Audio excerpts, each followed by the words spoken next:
President, la meg først takke utenriksministeren for en god og fyldig redegjørelse.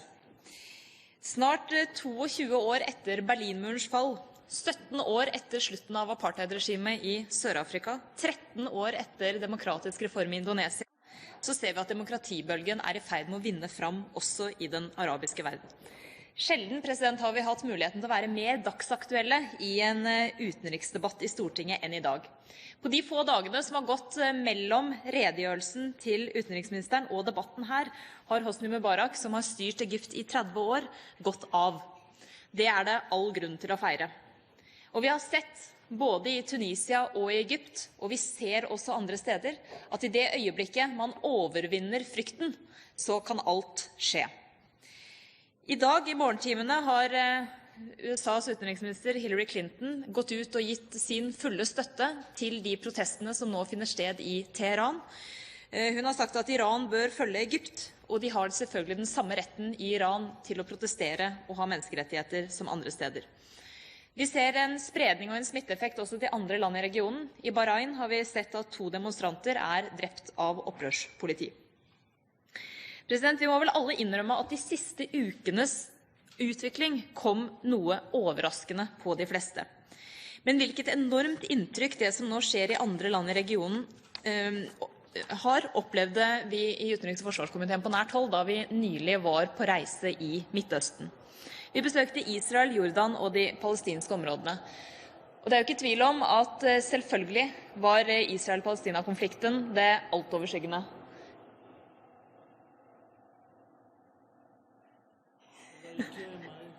Nei. Takk. Det var selvsagt det altoverskyggende. Samtidig så var det jo ikke tvil om at det som var i ferd med å skje i regionen, også gjorde stort inntrykk og preget møtene og besøkene våre. Men vi må være klar over at det å være vitne til diktaturets fall ikke ennå er det samme som å være vitne til demokratiets fødsel. Masseprotester kan få diktaturer til å falle, men det er veldig vanskelig at disse protestene får demokratier på beina.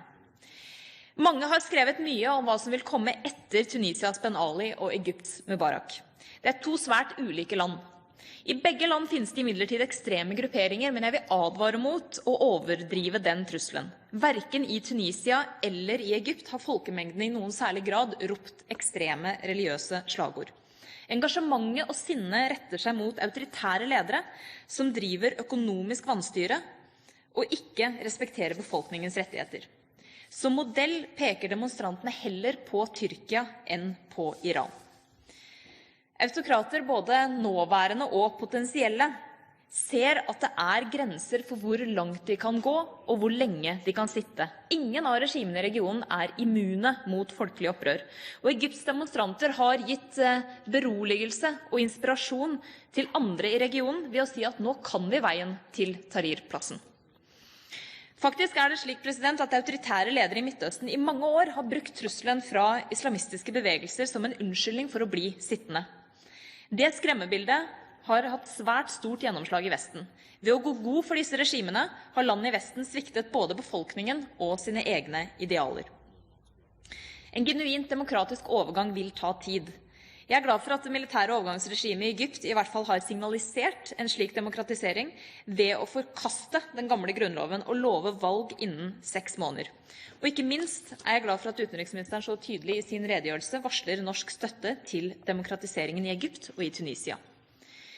Slik støtte kan bli avgjørende, ikke minst fordi lite av den internasjonale bistanden og støtten til regionen har hatt demokrati og respekt for menneskerettighetene som fokus. For Norge vil det, som utenriksministeren også sier, være naturlig å knytte seg tett opp til EUs initiativer. For at det skal skje en reell endring, så kreves det endring i mer enn frontfigurene. Det kreves endringer i grunnlover, valgsystemer, lover, reguleringer knyttet til politiske partier, til media, til rettssystemet, og ikke minst i folks bevissthet. Utenriks- og forsvarskomiteen besøkte Stockholm i forrige uke, og hadde blant annet møter med utenriksminister Carl Bildt og bistandsminister Gunilla Carlsson. Bistandsministeren har nylig tatt et initiativ til å gi mer penger og bistand til ting som støtter opp under demokratiske bevegelser, som for eksempel sosiale medier. Det er en utvikling vi også bør følge. Det gjorde inntrykk på meg at utenriksministeren beskrev autoritære samfunns fellestrekk og svakheter. Hans beskrivelse minnet meg på en interpellasjonsdebatt jeg hadde med hans kollega miljø- og utviklingsminister Erik Solheim om Etiopia tidligere i januar. Der sa miljø- og utviklingsministeren at Etiopia er bedre nå enn på noe annet tidspunkt i historien. Meles Zenawi erstattet et ekstremt brutalt regime med noe langt, langt bedre, og man kan ikke umiddelbart legge menneskerettighetsorganisasjoners syn til grunn, fordi det ikke gir et rimelig bilde av situasjonen. Etter min oppfatning er det en nok så skremmende uttalelse fra utviklingsministeren. Det kan derfor være naturlig å be utenriksministeren redegjøre for om han ser noen etiske dilemmaer ved å gi store mengder utviklingshjelp til regimer som utvikler seg i stadig mer autoritær retning. Jeg gleder meg over at utenriksministeren avsluttet sin redegjørelse med en kraftfull appell om å støtte demokrati og sørge for at menneskerettigheter etterleves i praksis. Sett i det lyset er det litt underlig, synes jeg, at regjeringen holder fast på sin motstand mot en individklageordning knyttet til barnekonvensjonen. Jeg undres over utenriksministerens argument i Dagbladet om at klagemekanismen vil bety mest for land med liten respekt for barns rettigheter, og derfor trenger ikke vi å delta. Det er ikke på den måten menneskerettslige framskritt har blitt kjempet fram gjennom flere år. De har blitt kjempet fram gjennom at enkelte land går foran og presser de svakeste til å følge etter. Og våre rapporter fra de møtene som nettopp er avholdt om dette spørsmålet, tyder på at Norge også i denne runden har forholdt seg helt passive i diskusjonene om klageordning. Jeg er glad for at utenriksministeren vektla EU som politisk aktør. Det er et perspektiv og en, la oss kalle det, ambisjon som Høyre deler. Spesielt omtalte utenriksministeren utviklingen av en felles utenrikstjeneste i EU.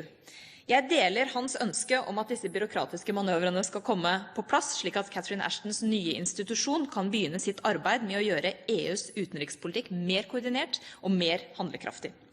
Ikke minst utviklingstrekkene vi nå ser langs sørsiden av Middelhavet understreker betydningen av det. Men da komiteen var på reise til Brussel og Genève for ganske nøyaktig 1 år siden, hadde vi blant annet et møte med Mikael Mathisen. Han var tidligere spesialutsending for Solana, og han ga et ganske godt bilde på hvordan det sto til med den felles utenrikstjenesten akkurat på det tidspunktet. Han sa det er som å spille tredimensjonal sjakk med bind foran øynene og en hånd bundet bak på ryggen. Jeg tror utviklingen i den felles utenrikstjenesten nå går stadig fremover. Mye tyder på det, og det er en utvikling vi selvfølgelig følger med stor interesse. Utenriksministeren sa også i sin redegjørelse at vår rett til deltakelse i ekspertgrupper og komiteer som assisterer kommisjonen med utvikling av regelverk, er hjemlet i EØS-avtalen. En slik formulering kan nok tilsløre noe mer enn den forklarer, og vi får nå jevnlige tilbakemeldinger fra norske aktører i Brussel om at vår adgang til såkalte komitologikomiteer nå snevres mer og mer inn. Dette er temaer vi har diskutert både i denne sal og i Europautvalget tidligere, og jeg vil herved bare komme med en bestilling til utenriksministeren om at dette spørsmålet knyttet til decision shaping i EU, og om det i det hele tatt er en meningsfull måte å snakke om Norges påvirkning der, blir en del av EØS-redegjørelsen i mai. Utenriksministeren understreker viktigheten av å være koordinert, fokusert og se mulighetene i EU-arbeidet, og han er opptatt av å videreføre, etablere konsultasjonsordninger. Det er også Stortinget. Som utenriksministeren er svært godt kjent med, så har Europautvalget flere ganger understreket betydningen av at den norske regjeringen etablerer et godt forhold til EUs halvårlige formannskap, og at norske statsråder deltar aktivt i uformelle ministermøter i EU-sammenheng. Jeg ble nok derfor litt overrasket da jeg så at utenriksministerens møte med det ungarske EU-formannskapet ble avlyst på kort varsel, og jeg regner med at dette møtet nå snarlig vil bli avholdt. En 10 minutters innledning kan ikke yte full rettferdighet til en vidtfavnende og interessant redegjørelse, og ikke minst interessante utviklingstrekk i verden mens vi står her og snakker. Men jeg vil derfor henvise også til mine kollegaer som kommer til å ta opp også andre aspekter av dette i sine innlegg. Avslutningsvis vil jeg likevel peke på viktigheten av at vi fullt ut tar inn over oss endrede maktforhold i verden, som utenriksministeren også redegjør for. Kina vokser frem som en politisk og økonomisk makt, og USA vender blikket stadig mer i den retning. Det betyr at vår gamle forestilling om at det viktigste aksen Brussel, Moskva, Washington, kanskje i ferd med å falle, og at den viktigste sikkerhetspolitiske premissleverandøren nå ligger i Sørøst-Asia. Utenriksministeren nevner selv Indonesias viktige rolle i regionen, utfyllende i redegjørelsen. Vi reiser snart med komiteen til Moskva og Murmansk. Jeg tror det vil bli interessant både i lys av enigheten her om delelinjeavtalen, men også fordi det interessant å høre og se på nært hold russiske posisjoner til mange av de tingene som nå skjer i verden.